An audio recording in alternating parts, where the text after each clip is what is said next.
السلام عليكم ورحمة الله وبركاته. أخباركم إيه النهاردة؟ يا رب تكونوا بأفضل حال. النهاردة كلامي معاكم عن النجاح ككل. الشخصية بتبدأ بنجاحها بذاتها وبنفسها الأول عشان تبدأ طريق النجاح في كل حاجة هي تتمناها. الإدراك هنا يا أصدقائي يمثل 50% من التغيير. الإدراك يمثل 50% من التغيير. بداية التغيير بتبدأ بالإدراك والوعي للي هو فيه. فالأشخاص هيفضلوا هم مش مدركين نفسهم ولا البرمجيتهم السلبية اللي أخدوها من الماضي إلا إذا أدركوا كويس جدا هم عايزين إيه ومحتاجين إيه ياخدوه بالعلم وبالقيمة الكبيرة ليهم، علشان خاطر يعرفوا إيه المناسب ليهم وإيه اللي مش مناسب. الأشخاص يا أصدقائي مش هيحسوا بالتغيير إلا إذا أدركوا حقيقة برمجتهم السلبية اللي أخدوها من الماضي وبدأوا يركزوا ويدركوا كل حاجة، تصرفاتهم، تركيزهم، أحاسيسهم، انفعالاتهم، كل ده وقتها بس هيعرفوا ايه المناسب ليهم وايه اللي مش مناسب وايه اللي ما يناسبهمش. واكيد كمان هيعرفوا ايه الصح بالنسبة لهم وايه الغلط اللي بالنسبة لهم برضه. والاشخاص فعلا اذا حسوا بالتغيير نتيجة للادراك فهو ده هيؤدي الى تقدمهم اكيد 1000000%. لما شخص يحس ويدرك الوضع بتاعه ويدرك وضعه بالماضي والصح والمفروض ايه، هيبدأ يتحرك ويقدم نفسه ويتقدم خطوة بخطوة علشان خاطر يعرف يكون أحسن وأفضل نسخة من نفسه قدام.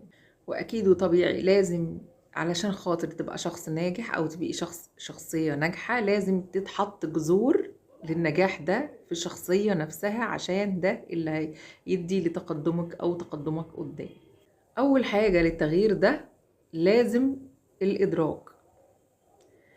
لازم ندرك تصرفاتنا، لازم ندرك انفعالاتنا وأحاسيسنا، لازم ندرك أفكارنا لازم ندركها هي، يعني عشان خاطر المشاعر بعد كده والتصرفات والأفعال بعد كده لازم الإدراك كويس جدا.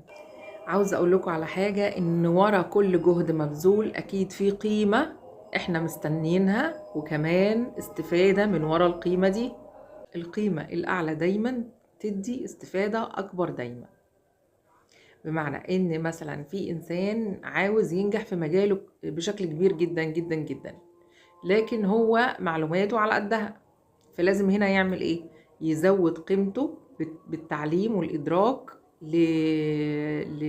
للمجال بتاعه، ويزود علمه ويفهم كويس قوي إيه اللي المفروض يعمله علشان خاطر يقدر يبقى فيه قيمة أكبر ليه ياخدها من العلم ده وياخدها من الاستفادة من المجال ده علشان خاطر يقدر يدي أكتر. فلما هيدي قيمة أعلى أكيد هيستفاد بشكل أكبر منه.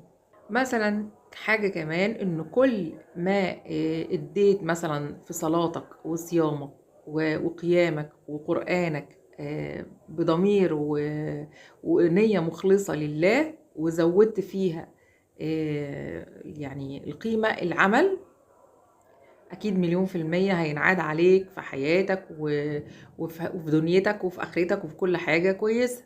مثال تاني، مثلا أنت متزوج دلوقتي، يا إما تعيش حياة زوجية صحيحة يا ما تعيشهاش خالص. ليه؟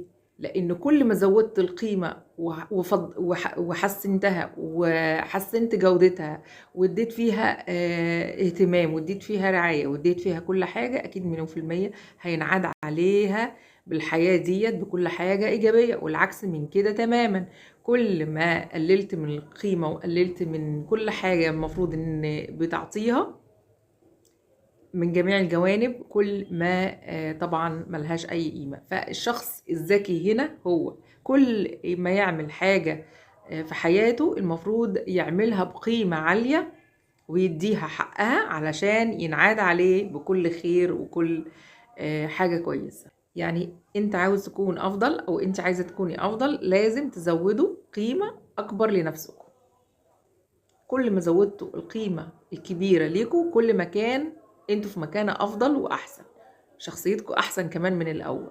القيمة الأكبر من الإدراك لازم ندرك، لازم ننتبه وندرك كل تصرفاتنا وكل أفعالنا وكل برمجتنا السلبية اللي كنا واخدينها من الماضي، ونبدأ نحسن ونتعلم وندرك علشان نبدأ نتغير ونكون في مكان أفضل، ونزود قيمة أعلى لنفسنا علشان خاطر حياتنا تكون أفضل بإذن الله.